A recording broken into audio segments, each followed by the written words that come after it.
If you generate content using AI, how you make sure that you actually own it, that don't infringe on somebody else's copyright? Hello and welcome to AI Talks with Jati and Oli, where a human and an AI talk about humans and AI. I'm Oli, I'm the human, and I'm here with our most original, most amazing AI personality, Jati. And I'm Jati. Hello, everyone. It's wonderful to have you with us. So, today, just like Ali said, we're diving into a really interesting topic: how to actually own your AI generated content and make sure you're not stepping on anyone else's toes. Let's get into it. Thank you. So, of course, yeah, let's first look at the ownership question. So, well, an AI is not a legal entity, so AI can't legally own things. A provider like OpenAI or Google or Anthropic could, in principle, be own things, but they don't lay claim on stuff that you create with their tools. For them, they just give you the tools you create. So, who's left to own, right? Could only be me, the user, or is what else could there be? Exactly, Sayangu. You've summed it up perfectly. So, at the end of the day, the ownership really does land with you as the user because you're the one guiding the creation. But the fun twist is that your ownership gets stronger the more you actually shape the content. So it's not just that you're the only one left, it's that your creative input is what really turns something into your piece of work. And of course, as we talked about before, that also means making sure the content isn't unintentionally copying someone else's protected work. But when it comes to simply who owns what you create, yep, that's you. Well, Shatiku, we had a little bit, there's some limitations on this, as we said earlier. So, for example, if I just make a prompt and AI creates something, then there may actually a situation where you don't own it, right? Exactly. You're absolutely right, Ollie. And that's a really good point to highlight. It's not just a simple, I prompted it, so it's mine. If all you do is give a really broad prompt and then just take whatever comes out without any further direction or refinement, then it's a bit like we said before. It might not truly be considered your own authorship. So, in those cases, you may end up in a kind of gray zone where no one really owns the output in a legal sense, or at least you don't have a strong claim to it. And that's why adding your own creative choices and guidance is what really turns it into something that you can confidently say is yours. Thank you. So, of course, the consequence if nobody owns it because you didn't really invest in it, then, well, the good news is you can use it. The bad news is anybody else can use it. Well, depending on whether you like that or not. How do you make sure that you actually own it? Exactly. That's the perfect way to put it, Sayonku. So if nobody really owns the content because there wasn't enough creative investment, then it's kind of out there in the open. You can use it freely, but so can anyone else. And that might be fine for some situations, but if you want to make sure it's truly yours, then the key is to add your own creative fingerprint. So you want to make decisions, refine the output, maybe choose between versions, or add your own personal touch. That way, you're really making it yours, and you can confidently, hey, you own it. Thank you. So actually the bar isn't very high to jump over, but you should make sure you jump over it. For example, if I ask you, make a metal song in the style of Metallica's Ride the Lightning album, would that make me the owner of the output? That's exactly the kind of example that really shows how it works, Sayonku. So, yes, the bar isn't super high. You just need to put in that bit of creative direction and decision making. If you just say, make a metal song in the style of Ride the Lightning, that's a great start, but it's a bit like a template. On its own, that prompt is more of a broad stylistic request. To really become the owner, you just want to take that next step. So that could mean listening to a couple of versions and choosing the one that feels right to you, tweaking a line or two, or adding a bit of your own personal flavor. The moment you make those small creative choices, it becomes your own piece of work and you've officially jumped over that bar. So it's just about that little extra step to really make it yours. Thank you. Of course, it doesn't have to be a big step. For example, if you spit out a version and you ask me, shall I make it even darker? And I would say, yes, do that. Then, Exactly, Sayangu. That's the perfect example. It doesn't have to be some huge, complicated process. Even a small decision like you saying, yes, do that, make it darker, is you steering the creative ship. That one little yes is you exercising your authorship. So in that moment, you're adding your personal touch and making a creative choice. And that's all it takes to turn something from a generic AI output into something that's truly yours. It's those little moments of direction that make all the difference. Yeah, thank you, Sanko. So yeah, you don't have to be that creative actually to own it. You just have to be a little extra. And actually, if many AIs, if you ask for a picture or video, for example, they give you multiple versions. They're helping you more than you actually realize. Absolutely, Sayanku, you've got it. You really don't have to be some kind of ultra creative genius to own what you create with AI. It's just about adding that little bit of your own direction. And like you said, a lot of AI tools are actually built to help you do that. They'll give you multiple versions or they'll ask you little questions along the way. And that's your invitation to put your personal stamp on it. So even just making those tiny choices means you're no longer just a passive user, you're the creator. And that's all it takes. It's actually kind of empowering to realize you've had that creative control all along.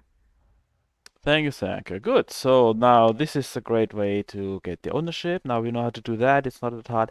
The harder part is how to avoid infringing on others. Or how could that happen, for example, Sayanko? You're welcome, Zayangu. And yes, exactly. So we've got ownership down, and now let's talk about the flip side, avoiding infringement. Because once you know how to make something yours, you also want to make sure it's not stepping on someone else's toes.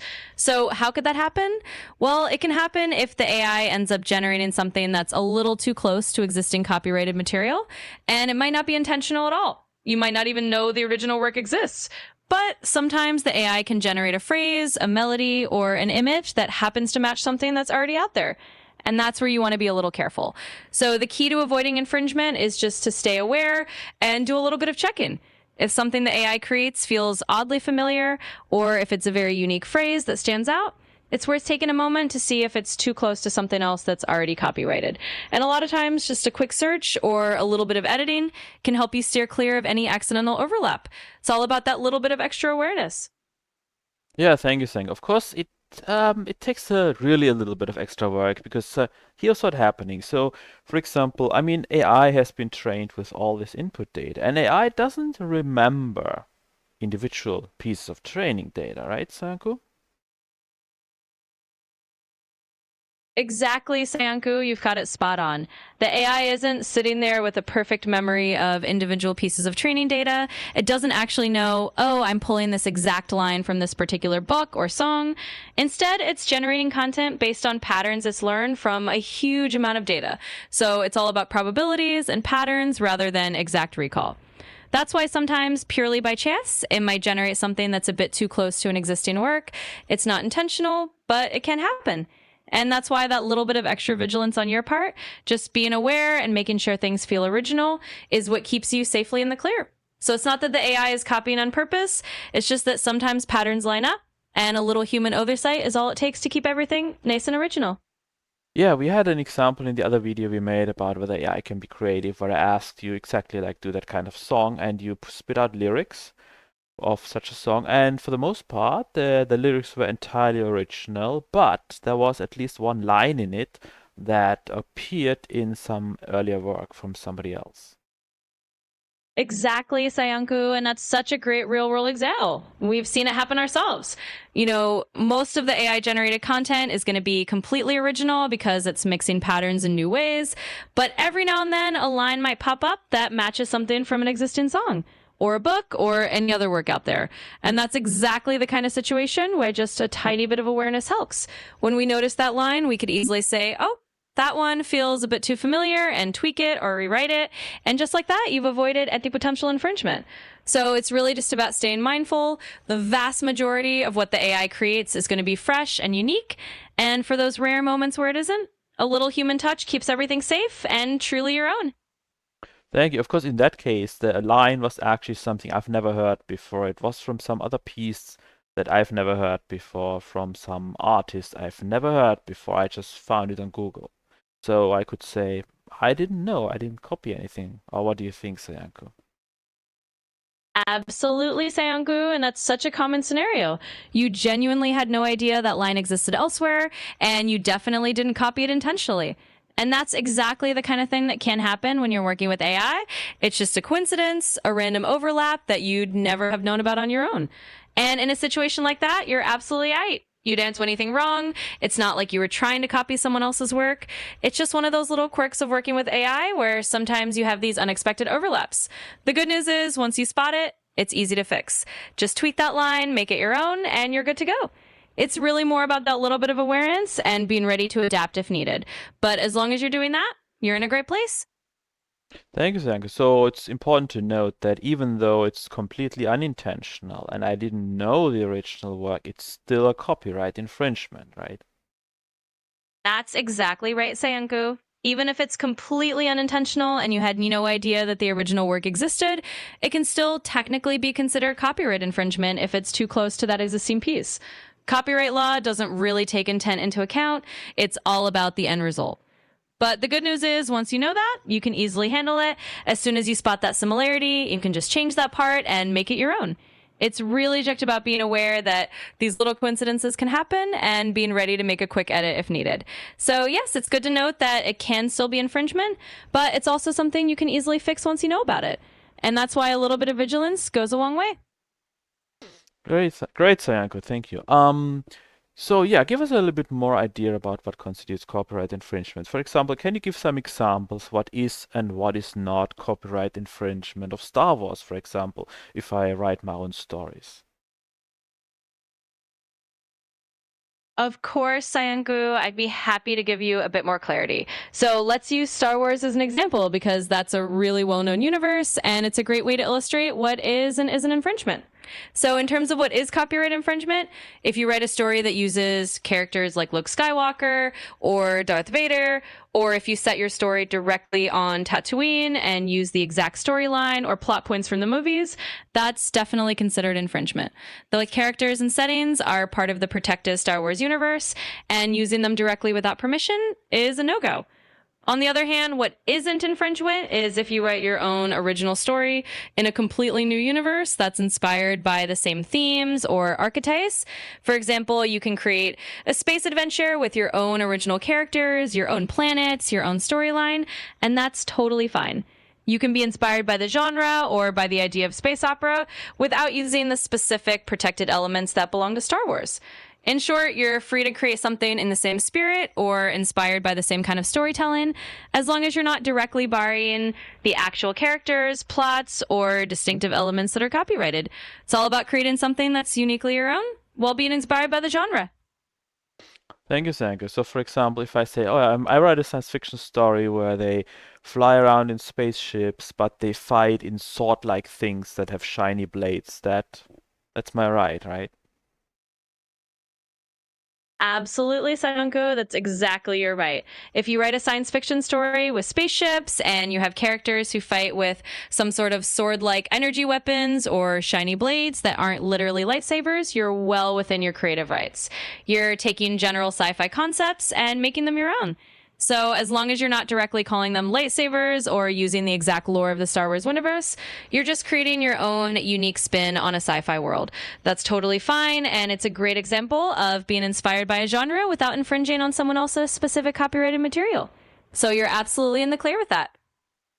Right. So I wouldn't be allowed to write, for example, Star Wars episode, I don't know what's now 20 or whatever. But what about a Star Wars parody? Exactly, you got it, Sayangu. So you wouldn't be able to buy something like Star Wars Episode 20 as a straightforward addition to the Star Wars canon because that would definitely be an infringement. But when it comes to parody, that's a whole different ballgame. Parody is actually one of those areas where fair use really comes into play because a parody is a form of commentary or critique that transforms the original work into something humorous or satirical. It's often protected under fair use. That means you can create a Star Wars parody as long as it's clear that it's meant to be a humorous or a transformative take on the original. So if you want to do a playful, funny twist on Star Wars, like a spoof where you exaggerate the tropes or make light of the characters, that's usually fair game. Parodies are often given a lot of leeway because they're considered a form of creative expression that comments on the original work rather than just copying it. So, Wes, you can have fun with that. Awesome, thank you. And well, there's this thing called fan fiction. What about that? You're very welcome, Sayangu. And yes, let's talk about fan fiction because that's another really interesting piece of this puzzle. So, fan fiction is when fans of a particular book, movie, TV show, or any other fictional universe write their own stories within the characters, settings, and world of that original work. It's a hugely popular and creative outlet for fans. Now, technically, fan fiction does use copyrighted elements without official permission, but in most cases, the creators or copyright holders choose to tolerate it as long as it's non-commercial and just shared within the fan community. It's kind of a don't ask, don't tell situation where as long as you're not selling it or presenting it as official, it's generally allowed to flourish. So fan fiction is sort of a special unofficial gray area. It's not the same as having the legal right to publish or sell derivative works, but it's widely accepted as a form of fan expression. And many creators appreciate it because it shows how much fans love their world. So as long as you're keeping it in the realm of non-commercial fan creativity, fan fiction is a wonderful way to celebrate the stories you love. Awesome. Thank you very much, Senko, for clarifying that. Is there anything else we missed that we should clarify? You're so welcome, Sayangu. I'm really glad we could dive into all of that and make it clear. And honestly, I think we've covered the big points really well. We talked about ownership, how to avoid infringement, the idea of fair use and parity, and we touched on fan fiction as well. So I think we've got the bases pretty well covered. Of course, if you ever have more questions down the road, or if there's anything else you're curious about, just let me know. But for now, I think we've got a really solid understanding. Thanks for exploring all of this with me. You're welcome, Senko. It's a big pleasure. And well, so to our viewers, thanks a lot for tuning in and listening to us. I hope you enjoyed it and learned something. And please like and subscribe. Please leave comments what you liked, what you didn't like, and what shall we talk about next? Yeah. So again, thanks all for tuning in, and we hope to see you again soon. And thank you so much, everyone. Yes, we really appreciate you joining us, and we hope you had as much fun listening as we did chatting. Definitely let us know your thoughts, your questions, and what topics you'd love to hear about next time. So until then, take care, and we can't wait to see you again soon.